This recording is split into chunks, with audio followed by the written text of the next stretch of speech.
I see that you guys are here. Thank you so much. And again, I want to speak about the actual course.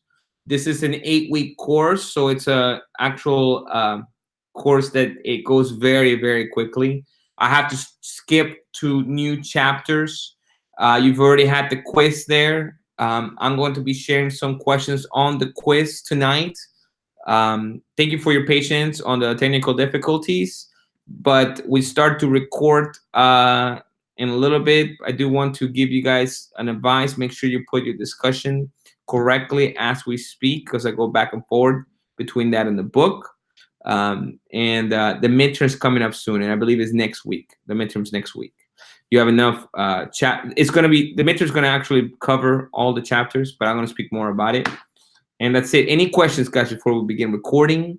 Again, there's this process right before that I kind of cut off, and I just go to the people that are here on GroupMe. Any questions? See Sarah Watts typing, and she just say I'm here. Okay, I'll just wait till she gets there and tells me what she needs me to do. Let's see here. I'm going to grab the book, make it a little like so, and then start to record. You said chapter 2 in the module, chapter 4 in the quiz in D2L, and now chapter 6 tonight. I want to make sure what chapter quiz is tonight. Tonight, the chapter, good question, Sarah, and I'll explain that. Tonight, the chapter quiz is on chapter 4, which was last week's discussion. Okay, chapter 4. Okay, we'll be talking about chapter 6 today. That will be next week's quiz. I tend to place the chapter on the quiz itself. Hello, Portia, and La Portia. Overall, I try not to make it very confusing. I will tell you this. I am going to open up the quizzes again coming up soon. So if you missed the quiz, then go back and redo them all, okay? So then that way we're caught up right before the midterm. Grades will be out after midterm for all your course, and the way you know how you're doing halfway. And that's it. Good question, Sarah. I really appreciate that question, okay? So now we're doing chapter 6, so we'll record. I do have to put this here. Let me see if I can kind of, there you go. And please make your discussion great, your discussion here, and I'll keep going. Okay, so we'll start in 3, 2, 1. Good evening, guys. It's Professor Puente. We're recording here with your class, live discussion. Again, this live discussion, it's not mandatory, absolutely not mandatory. But the students are here, for one, because they want the interaction, and two, because they want to place their discussion tonight as opposed to in the D2L section. If you want to participate tonight, thank you. I really appreciate your participation. If you can also participate on D2L and type out the essay. It's a 500-word essay. I try to make it very even, no preference one over the other. And really, with you guys doing discussion now, I concentrate more on your quality of the discussion you're going to give me tonight. So remember, you do get graded in this GroupMe as well if you discuss it here. Everybody does the quiz.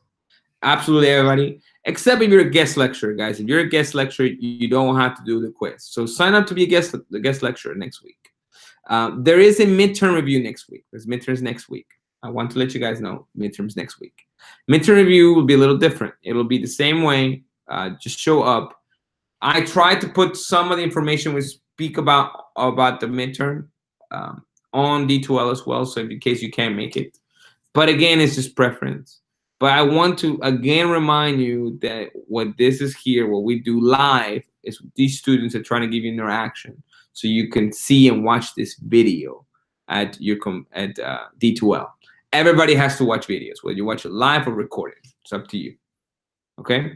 So now we're talking about chapter 6. We'll skip right to it. This is a small course, 8 weeks. So I try to pick out the best ones. And this one, it's behavior. People would study behavior quite a bit. Behavior gets you a specific type of segment customer, and it helps you understand that, how it works. I had a business owner that complained about his actual customer base. He's saying that, I can't stand the fact that my clients always show up late. And he happened to be a student counselor. And I kept telling him, well, that's because they're students. That's the behavior of your clientele. So he kept saying, well, I just wish they could come in on time. But the average on that it doesn't help, right? So you try to understand your customer service and behavior from that, right? So let's go right into Trader Joe's. You guys can read a little bit about Trader Joe's. It really helps. Trader Joe's is sort of like a Whole Foods. It really is. It's more attached to the Aldi's brand, but definitely look through that. And let's go to the next page so we can talk about maintaining relationships. What are behavioral styles, right? You see, the behavioral styles are observable tendencies, actions that you could see or experience. So the millennial behavioral style is real simple. Don't call me, text me.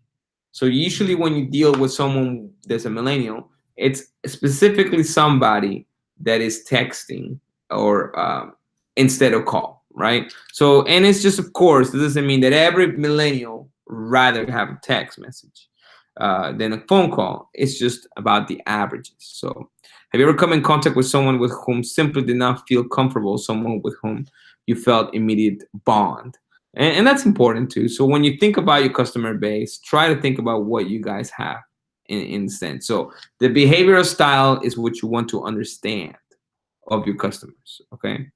Identifying behavioral style. So although everyone typically has a primary behavior pattern, the way a person acts or reacts in certain circumstance to which they usually reverts to, people are a combination of various types, okay? So yes, you have a specific millennial. However, that millennial could also be a Hispanic millennial. It could be an African American millennial, and that's its own type of cultural way with millennial combined. And it could also be a millennial who's in business school or who is a medical student. So those are going to be its own combination. So there's different variables to consider. It's not just one thing. Sarah Watts says, in my 20s, and I like both call and text. I got you. So see, Sarah Watts is like, I don't mind either way. I agree, Sarah. I like one over the other depending on the type of conversation. Hannah has a good point. It just matters on what, and I have to like that, by the way. That's very good, both of those. And if I like it while I'm here on the video, that means that it's pretty good for your discussion grade, guys. So again, primary behavior patterns have to do with the way you do and you act to something. So, and overall in customer service, they try to get the mass. So this segment acts a certain way. They can't really do how the way Hannah reacts or Sarah reacts because it can be too specific, right? So if you look at section 6.1, it talks about your numerical rating value of behavior trait through all the way to optimistic, relaxed to optimistic in your letter value. And people definitely try to get down to specific behavior. I study behaviors on the leader's perspective. And there's also something called traits, but that definitely happens there. So Hannah says, Adeline actually says, talking on the phone also helps in not having misunderstandings. I do agree. Absolutely. When you pick up the phone, tone helps a lot. But remember, guys, that it also, like she was saying, it depends on what you're talking about. So probably phone collectors, debt collectors, you're probably not going to be excited to speak to them about it. It'd probably be easier to speak to someone in real estate about a home instead, right? So it just depends on the situation. So these are all the types, the behavioral types. This is academic knowledge because in this theory, some professors, some PhD went out there and studied and specifically gave these terms the study term, and we're able to come up with numbers, quantitative data on this term. It's called factor loading. Okay, so the factor loaded and rational is a behavior style. And it's real simple. The rational style is listen and observe more than they talk. Be very patient, right? They dislike calling attention to themselves or a situation. Ask questions rather than state their opinion. Yes, the rational person always asks questions. You're probably going to ask me a question. I'm going to ask you a question right back, right? So that's important, the rational style. Then you have the inquisitive. People who have preference for the inquisitive may tend to rarely volunteer feelings freely, ask specific, pertinent questions rather than make statements on their feelings, use formal titles, last names as opposed to first names. So these are all have been studied. Okay, it does not mean that if you're rational, you're all of that. It's never this black and white. It's just that the mass group of people who fit in these boxes tend to add closer to that, and it's always all about probabilities, guys. So decisive, they move quickly, seek immediate gratification of needs or results, be forceful and assertive in their approach, project competitive nature, talk and interrupt more than listen. You see, now whether you're out there, guys, what we'd love to hear is what do you think you are? You know, what do you think it's? You guys are out there, right? What do you think you are among all these? Okay, and expressive. For the expressive, they may tend to look for opportunities to socialize more, be enthusiastic, smile, and use body languages. You'll see that people clap when they're expressive, right?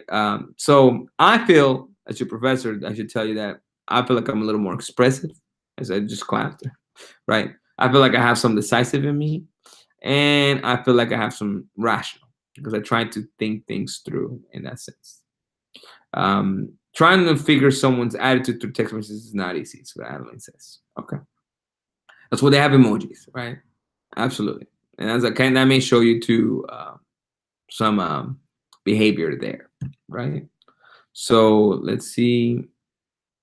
Communication of each style, right? So the rational uses non-verbal cues like gentle handshake, non-dramatic gestures, right? Inquisitive is more deliberate body movements, uses little physical contact. Decisive use steady and direct eye contact. You know, they kind of want to let you know that they're on path. And then you have enthusiastic for expressive. Sarah Watts says, I know at work I have to speak and help, but I also have to listen to make sure I get the customers what they want. You have to listen. So, and this is what I was talking in the last class. Let me tell you, all of these things are tactics. And in School of Business, okay, what you're learning here from me are tactics. You adapt them to yourself, to what you're doing. So Sarah's right. You know, you got to try to listen to the customer, but sometimes to a certain extent. It just depends on the situation, right? You learn tactics here in business, in the School of Business. You strategize because strategize is more specific. Tactics is more overall. So let's keep going. And remember the difference between tactics and strategy, guys, because they will help you through life and business. Okay, let's go to the next section, 6.5, dealing with perceptions. A perception, you know, according to your book, is a person's behavioral style as well as a background based on education, experiences, events, and interpersonal contacts. It really is how you perceive the world. Some people say, you know what, the universe is just a perception. It's not necessarily a physical thing, but how you feel you belong to it or how you interact with it. So with that said, you have to understand people's perceptions of things. Perception on my course, on how I do this course, on how I handle it. The perception on online education that you may have. The perception you have over college. Some people don't have a good perception of college and they believe that it's kind of time wasted. Some people have absolute great perception of college. I do. And this is how I know that this is why I'm in front of you, because I believe it. Perception is really important. But then you have perception and stereotype, which really is, you know, the delivery of a service. It means pretty much the way you are seeing this picture and how the mass population sees it as well. In other words, the perception of the mass population perception over something. I'm from Peru, and in South America, one of these stereotypes is that we all live in a mountain and we all have llamas, right? However, I'm actually closer from the Pacific, and it's more about the water and the beach in Lima. And people just don't know that. They see Peru as a high altitude country only, but there's so many kind of layers there. Just like some people may think that in the United States, the stereotype is that we're all from New York. It really is, or LA. You're either very laid back in LA or New York. They don't really see the Houston, right? But that's the stereotype people have among the world.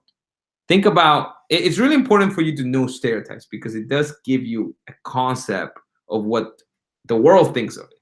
Okay, don't get caught up in it because it could get you to assume things, and that's not good for you.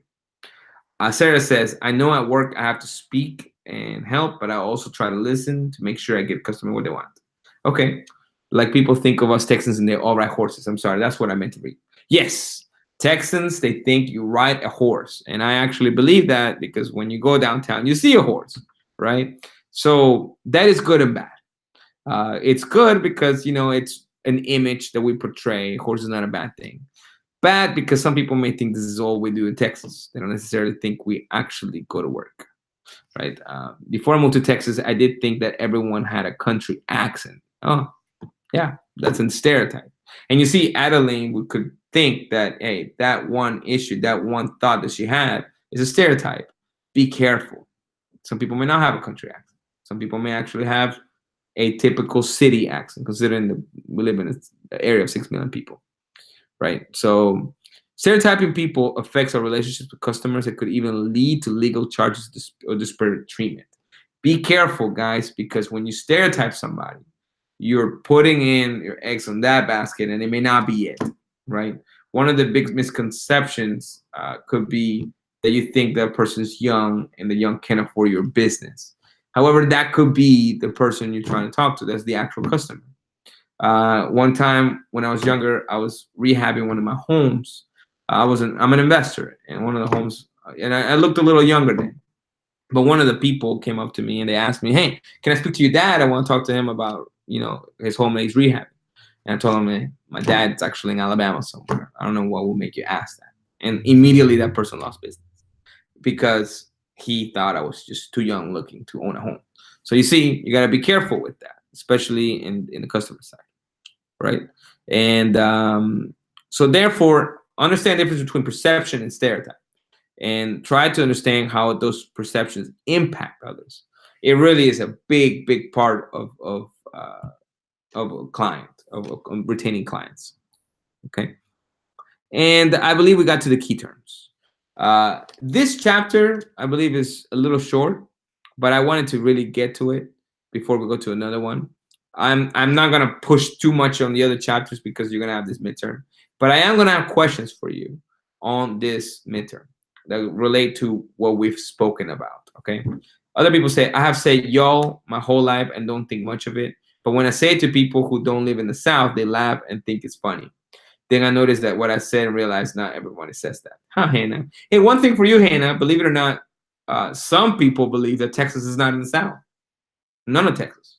In fact, I went to University of Alabama and they don't think that. Okay. But yet we come here and people think they're in the South. It's so funny. And some of us don't think that Maryland is part of the South, and some people in Maryland believe they're part of the South. So even the concept and perception of the South changes. Missouri is a state that either goes back and forth to me in the South or not. Hassan says, I think it's really important to know people's cultures and where they stand from. Yes. Try to pick up a little bit about culture because it definitely does help you. One of the things I do to give you guys some practical knowledge with my customers is when I like to connect to where they're from because I actually have a good concept of geography. So even though I haven't been somewhere, I try to give them a city that's not as big. So somebody told me, hey, I'm from Michigan. I won't ask them, hey, so are you close to Detroit? I'll say, hey, are you close to Kalamazoo? And they'll say, yeah, actually, I'm very close. No, not very close to Kalamazoo. But you see that word Kalamazoo, you kind of only know if you kind of know specifics of Michigan. Detroit is too big. It kind of sort of translates as if you were talking to somebody from New York, outside of here, and they said, well, are you close to Katy? Then you'd be excited and say, yes, that's not close, not at all, but good try, right?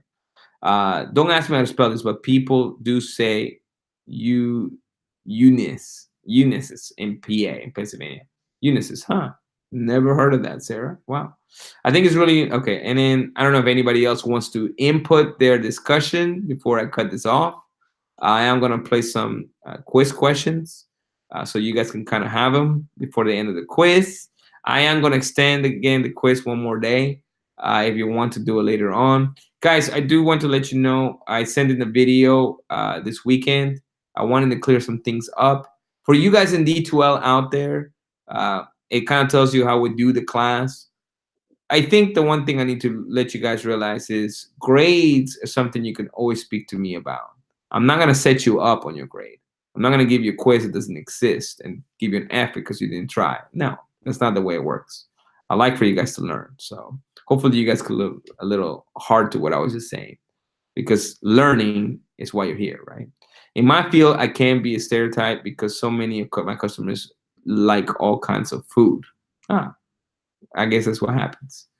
These are the key terms, guys. Study them for the midterm. The midterm is going to be very big based on key terms. You really want to study. You know, I even gave you a quiz term on the e-commerce side that will be part of the midterm as well. And that's it. If you guys have a good night, I'm going to leave some of the quiz questions here. I always leave about 5. Discuss it. Please discuss it with your fellow students. And let me know if you have any questions. Have a good night, guys.